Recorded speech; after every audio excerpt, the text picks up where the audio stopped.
Mais qu'est-ce que je vois ici? Et l'ange l'a répondu. Il a dit, tu es emmené ici pour voir. Parce que ici sont les... Tant que l'église n'est pas connectée à Sion, elle ne peut pas être Sion sur la terre. Il faut que l'église comprenne Sion dans ses réalités de là-bas pour exprimer les réalités qui sont ici. Il y a un homme de Dieu qui a été emmené au ciel. Il arrive au Sion, ne parle pas que d'une réalité spirituelle. Sion parle aussi d'une réalité spirituelle qui est sur la terre qu'on appelle église. Parce qu'à vrai dire, nous aussi église, on peut être considéré comme un Sion. La prophétie de Ésaïe 2, répétée encore par le prophète Michée.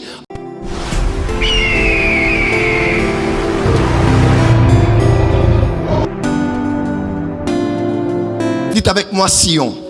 Sion en français, Zion en anglais, Sion en hébreu. Sion veut dire plus de 5 choses que j'ai eu à expliquer ici quand j'ai prêché le vendredi. Premièrement, j'ai dit, selon certains juifs, selon certains rabbins, ils croient que Enoch, qui est 7e après Adam, selon Jude, celui qui a été enlevé et qui n'a point connu la mort, avait bâti en son temps une cité qu'on appelait Sion. Et même lorsque il a été enlevé, c'était lui ainsi que cette ville de Sion qui ont été enlevés pour aller au ciel. Deuxièmement, Sion part de la cité de David.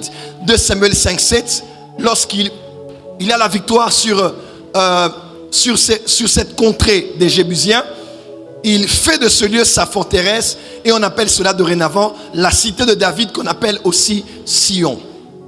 Troisièmement, Sion c'est aussi la ville de Jérusalem. Lorsqu'on parle de Jérusalem dans les Écritures, on parle aussi de Sion.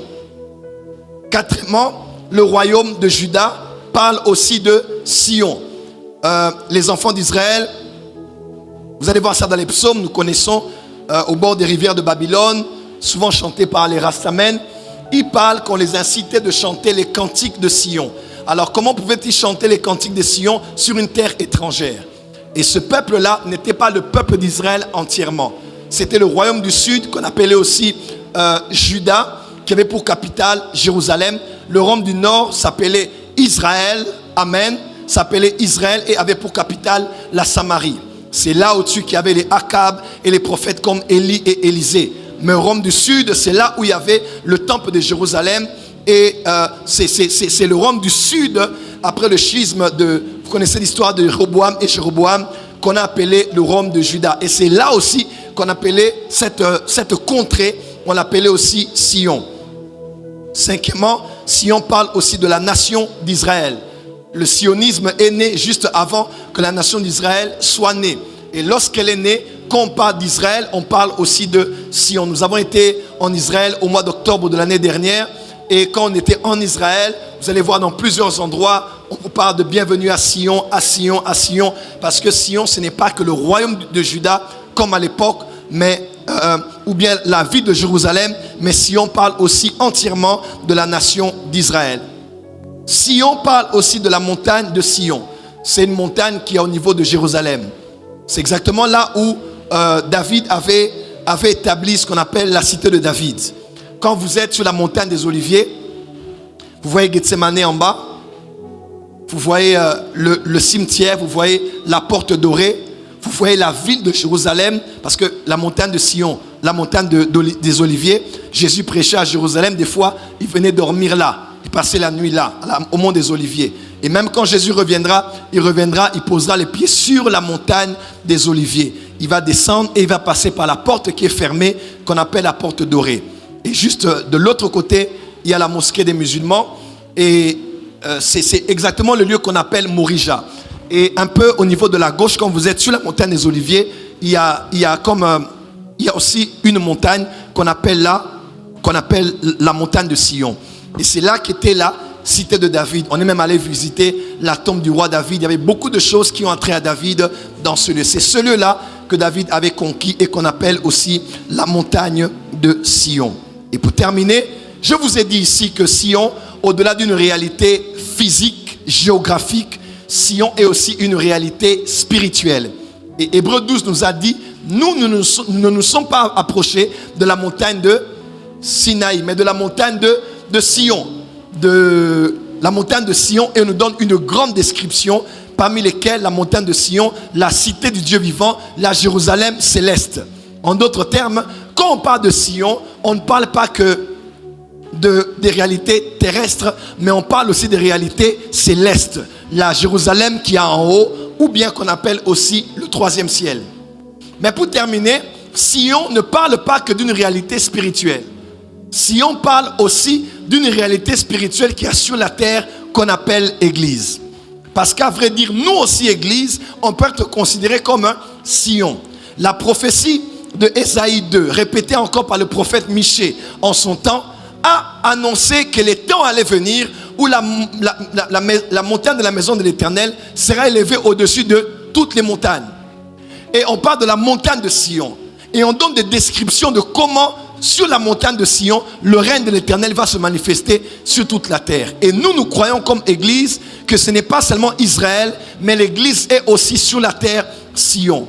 Mais surtout quand on parle de Sion, on parle de l'Église dans sa phase finale, dans sa phase glorieuse. Rappelez-vous du Seigneur, avant de faire l'analogie entre l'homme et la femme, l'époux et l'épouse, a dit qu'il va nous faire paraître devant Dieu comme étant une église sans tache ni ride, mais une église glorieuse. Je crois que la gloire va rencontrer l'église en ce temps de la fin.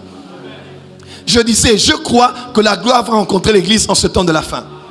Voilà pourquoi Dieu est en train de travailler, il est en train de structurer, il est en train de restructurer l'église pour que la gloire soit au rendez-vous dans sa maison. Et n'oubliez pas, l'église peut être imagée comme un pâturage des brebis dont le Seigneur est le berger. L'église peut être comme une armée. L'église peut être comme une famille. L'église peut être comme les sarments pour le cep. Il y a beaucoup d'images bibliques comme ça. Même l'homme et la femme, l'époux et l'épouse. Mais quand on parle aussi d'église, on parle aussi d'une maison, d'une construction. Matthieu 16, la première fois que Jésus parle de l'église, il dit, je bâtirai mon église. Il parle d'un bâtiment, d'une maison, d'un édifice. Quelqu'un me suit?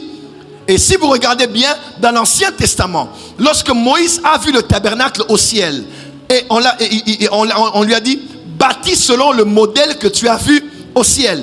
Et lorsqu'il a bâti selon le modèle, il n'a pas prié comme Salomon lors de la dédicace. Moïse n'a pas fait une prière, il n'a pas fait une dédicace. Il a juste mis l'onction partout.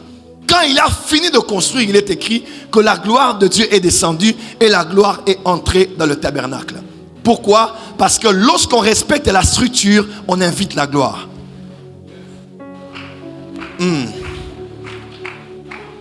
Bâtir selon la structure, c'est inviter la gloire dans le tabernacle.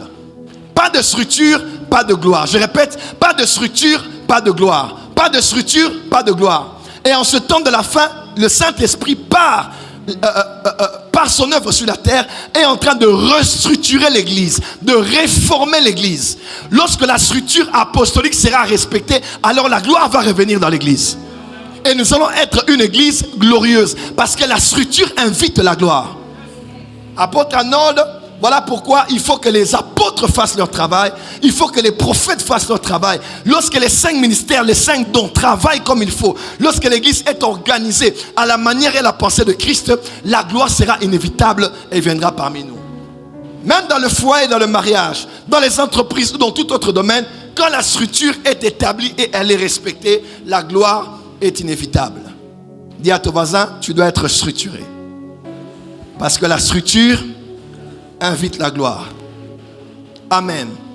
Donc quand on parle de Sion, on parle de l'église glorieuse du temps de la fin. L'église triomphante. L'église qui va dominer. L'église qui va régner. L'église qui va s'imposer dans la société. L'église qui va prendre pour le Seigneur la dernière moisson. L'église de l'évangélisation du temps de la fin. L'église qui sera lumière du monde et celle de la terre. Cette église qui sera enlevée avec l'esprit et qui ira au ciel après avoir été précédée des morts. Parce que l'église n'est pas que l'assemblée des vivants. L'église est aussi l'assemblée des vivants et des morts. Parce que quand le son de la trompette sonnera, les morts en Christ, premièrement, vont faire quoi? Vont ressusciter. Et nous qui sommes vivants, nous allons être transformés. Dis à ton voisin, l'église, ce sont les morts et les vivants. Dis à ton voisin, l'église, ce sont les morts et les vivants. Prenez ça aujourd'hui. J'attends que vous puissiez digérer les matières d'Anouka et je reviendrai sur ça quand je vais décrire ce qu'est Sion. Parce que là, on parle des premiers-nés inscrits au ciel. On parle du sang de... On parle de cœur des anges. On parle des esprits des saints. Les catholiques appellent ça la communion des saints. Les esprits des saints parvenus à la perfection. Quand on est à Sion, on est en contact non seulement avec Jésus, le médiateur, mais on a aussi des connexions avec le cœur des anges et avec les esprits des saints parvenus à la perfection. On peut avancer? Dis à ton voisin, nous sommes Sion et nous irons à Sion. Et est-ce que je peux faire une déclaration ici? Tant que l'église n'est pas connectée à Sion, elle ne sera pas Sion. Tant que l'église n'est pas connectée à Sion, elle ne sera pas... Oh, come on. Est-ce que je parle à quelqu'un ici? Ceux qui étaient là vendredi ont compris ce que je voulais dire. Tant que l'église n'est pas connectée à Sion, elle ne peut pas être Sion sur la terre. Il faut que l'église comprenne Sion dans ses réalités de là-bas pour exprimer les réalités qui sont ici.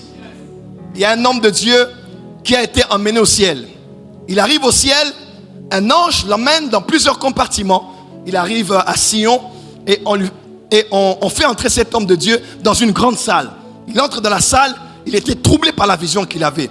Il a vu des bras, des jambes, des dents, des cheveux, des parties des corps manquants, de plusieurs corps, du corps entier. Il a vu tout plein. Il a dit, mais qu'est-ce que je vois ici?